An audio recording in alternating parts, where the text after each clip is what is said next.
अदालत ने उम्र कैद की सजा सुनाई है और रीजनिंग क्या है इसके पीछे, जज साहब को ऐसा क्यों लगा कि फांसी जो अधिकतम सजा है वो देने की आवश्यकता नहीं है, ये हमें देखना पड़ेगा। लेकिन अंकित आ गए हैं, पूरी प्रक्रिया को ये देख रहे थे, सुन रहे थे। अंकित से बात करते हैं। अंकित, सवाल ये है कि उम्र कैद की सजा क्यों और फांसी की सजा क्यों नहीं? देखिए, यहाँ पर जो है जो यासीन मलिक की दलील थी कुछ हद तक वो भी काम आई है, क्योंकि यासीन मलिक ने कहा कि ऐसा नहीं है कि उसके ऊपर ये जो है अगर धाराएं लगी हैं और ये कहा जा रहा है कि वो 1990-2000 के दौरान भी लगातार एक्टिव था, लेकिन तब उसको गिरफ्तार नहीं किया गया। देश के प्रधानमंत्री उससे मिलने आते थे क्योंकि वो तो एक राजनीतिक पार्टी चला रहा था और यहाँ पर उसने अपने जो है जो उसके ऊपर धाराएं लगाई गई थी उसने सबको स्वीकार किया।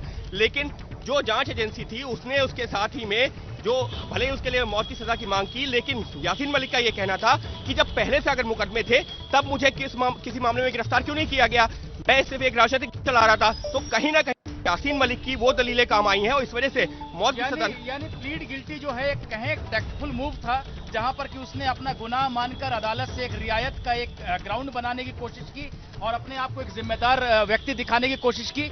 लेकिन अंकित, एक बात लोग और जानना चाहेंगे कि ये जो सजाएं हैं, कहीं 5 साल कहीं 10 साल, ये एक साथ चलेंगी या अलग अलग काटनी पड़ेगी इसको? जी, यहाँ पर जो फैसला जब सुनाया गया सबसे आखिरी में जज साहब ने वही क्लियर किया। क्या? कॉन्क्रेंट का मतलब आप भी समझते हैं कि जो सबसे बड़ी सजा होती है उसके साथ में सारी छोटी सजाएं एक साथ चलती हैं, और यहाँ सबसे बड़ी सजा कौन सी है? उम्र कैद की सजा। इसका मतलब ये हो गया कि जो बाकी सारी सजाएं जिसमें 5 साल है, 10 साल है, जुर्माना है, वो सारी सजाएं एक तरीके से जो सबसे बड़ी सजा है उसकी धारा उम्र कैद के साथ में चलेंगी। यानी कि यासीन मलिक को अगर हम ये कहें कि मिली है उम्र कैद की सजा और बाकी सजाएं उसके साथ चलेंगी तो कहना गलत नहीं होगा। अच्छा अंकित, एक बड़ा अहम सवाल है। आमतौर पे जो देखिए, स्टेट को रेमिशन का पावर होता है, यानी उम्र कैद का मतलब जो लिखा है जहां पर वहां पर तो मरने तक जेल में रहना होता है। लेकिन 14 साल के बाद, किसी राज्य में 20 साल के बाद राज्य सरकार के पास शक्ति होती है। अभी हमने पेरारी वलन के मामले में भी देखा कि आखिरकार 30 साल के बाद सुप्रीम कोर्ट ने कह दिया कि इसको छोड़ दो। तो ऐसे में लेकिन कई बार ऐसा होता है कि कोर्ट खास तौर पर लिख देता है कि हम जब उम्र कैद लिख रहे हैं तो रेमिशन की शक्ति हम वापस ले रहे हैं सरकार से और अंतिम समय तक इसको जेल में रहना पड़ेगा। क्या कोई?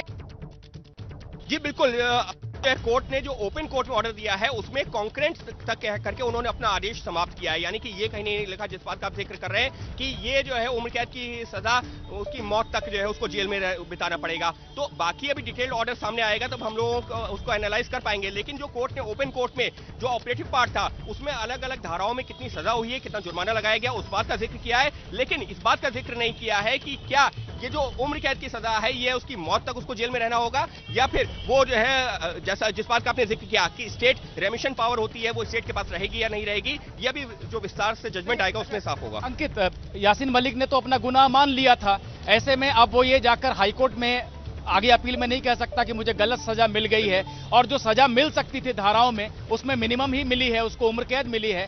एनआईए के वकील से आपकी बात हुई, अपील की बात कर रहे हैं क्योंकि वो फांसी मांग रहे थे, फांसी नहीं मिली। हालांकि वो खुश भी जरूर होंगे कि केस अपना साबित कर दिया, लेकिन अपील में जा रही है एनआईए। अभी एनआईए के वकील से जब हमने सवाल पूछा उनका कहना था कि अभी पहले विस्तृत आदेश को पढ़ेंगे, उसको देखने के बाद में ही तय किया जाएगा। तो फिलहाल अभी एनआईए के वकील को भी जो है स्थिति क्लियर नहीं थी क्योंकि सिर्फ ऑपरेटिव पार्ट पढ़ा गया है। जजमेंट में और क्या कुछ कहा गया वो भी देखना दिलचस्प होगा, क्योंकि निश्चित तौर पर इस पूरे मामले में ऐसे गंभीर आरोप थे जो यासीन मलिक के ऊपर, वो उसको भी पता था।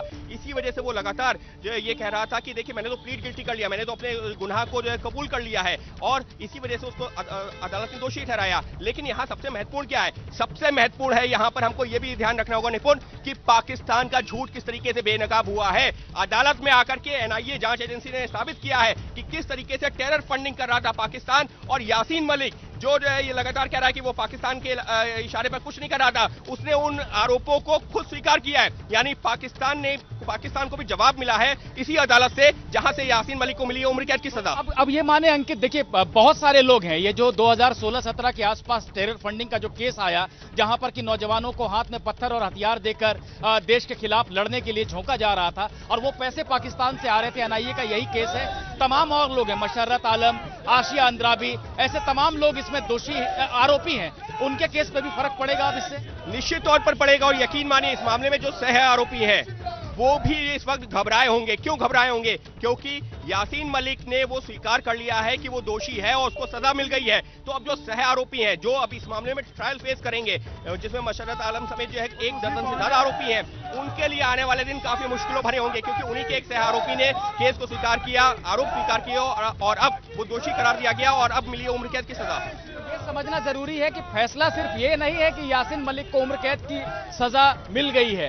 इस फैसले का जो बड़ा जो बिंदु है, जो महत्वपूर्ण बात है, जो अंकित बता रहे हैं कि पाकिस्तान का झूठ बेनकाब हुआ है और पूरी न्यायिक प्रक्रिया के बाद बेनकाब हुआ। ये किसी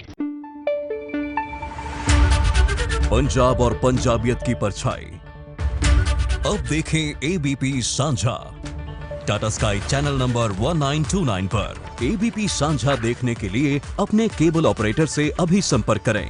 एबीपी सांझा, जोश, जज्बा, जुनून।